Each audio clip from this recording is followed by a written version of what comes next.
CPI Palnadu జిల్లా సహాయ కార్యదర్శి కాసా రాంబాబు పిలుపు మార్కెట్ సెంటర్ బ్రిడ్జ్ దగ్గర సిపిఐ శతవార్షికోత్సవ సందర్భంగా జెండాని ఆవిష్కరించడం జరిగింది.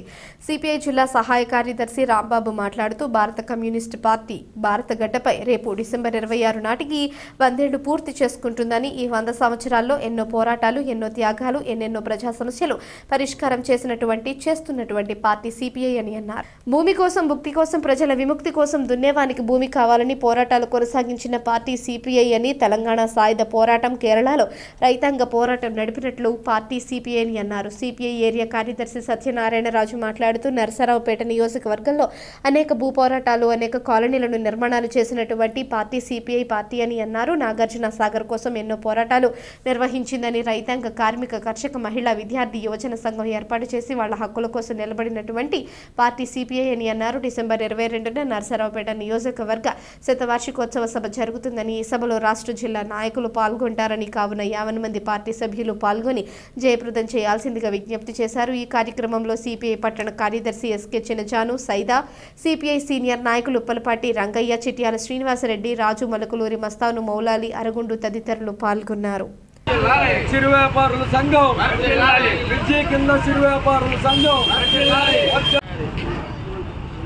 1925 డిసెంబరు 26వ తారీఖున నాటికి 100 సంవత్సరాలు భారత కమ్యూనిస్ట్ పార్టీ పూర్తి చేసుకున్నటువంటి శుభ సందర్భంలో ఈ యొక్క 100 సంవత్సరాల చెత్త జయంతి వేడుకల్ని ఇక్కడ మన మార్కెట్ సెంటర్లో ఇప్పుడు ప్రారంభించుకోబోతున్నాం జెండా ఆవిష్కరణతో.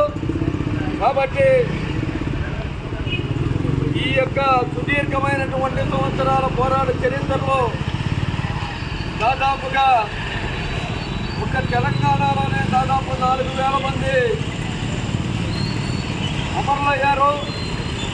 అంతేకాకుండా ఈ 100 సంవత్సరాలలో పేద, బడుగు, బలహీన వర్గాలకి భారత కమ్యూనిస్టు పార్టీ చేసినటువంటి పోరాటాలలో అనేక మంది మరణించడం కూడా జరిగింది.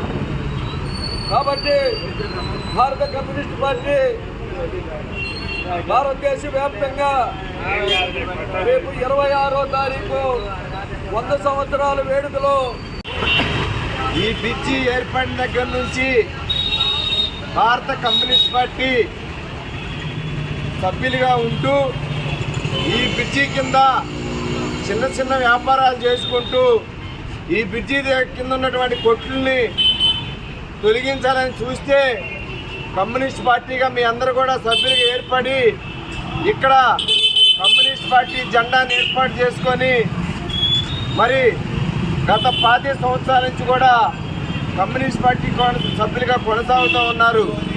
అందులో భాగంగానే ఇక్కడ మన బ్రిడ్జి దగ్గర ఉన్నటువంటి మన జాన్ సైదా గారు, మరి కాంతారావు గారు, అంతకుముందు ఉన్నటువంటి పెద్దలు వాళ్ళందరి సహకారంతో రేపు 22వ తేదీన మన ర్యాలీ, అదేవిధంగా మన కార్యక్రమం జరుగుతుంది. ఆ కార్యక్రమంలో మీ అందరూ కూడా పాల్గొని జయప్రదం చేయాలని చెప్పి కమ్యూనిస్ట్ పార్టీగా మీ అందరూ కూడా విజ్ఞప్తి చేస్తూ ఉన్నాం. రైతుల పక్షాన, యువకుల పక్షాన, విద్యార్థుల పక్షాన అలుపెరగని పోరాటాలు చేస్తూ ఉంది. కమ్యూనిస్ట్ పార్టీ లేకుండా ఈ దేశంలో ఏ సమస్య పరిష్కారం కాలేదు. కమ్యూనిస్ట్ పార్టీ పోరాటాల ద్వారానే మనం అన్నీ సాధించుకున్నామని ఈ సందర్భంగా మీ అందరికీ తెలియజేస్తా ఉన్నాం. అలాగే రానున్న కాలంలో కూడా భారత కమ్యూనిస్ట్ పార్టీ కార్మికుల పక్షాన, రైతుల పక్షాన, యువకుల పక్షాన, స్త్రీల పక్షాన, విద్యార్థుల పక్షాన అహర్నిశలు పోరాటాలు చేసి వాళ్ళ హక్కుల కోసం పోరాడుతుందని ఈ సందర్భంగా తెలియజేస్తూ ఇంతటితో విరమిస్తున్నాం.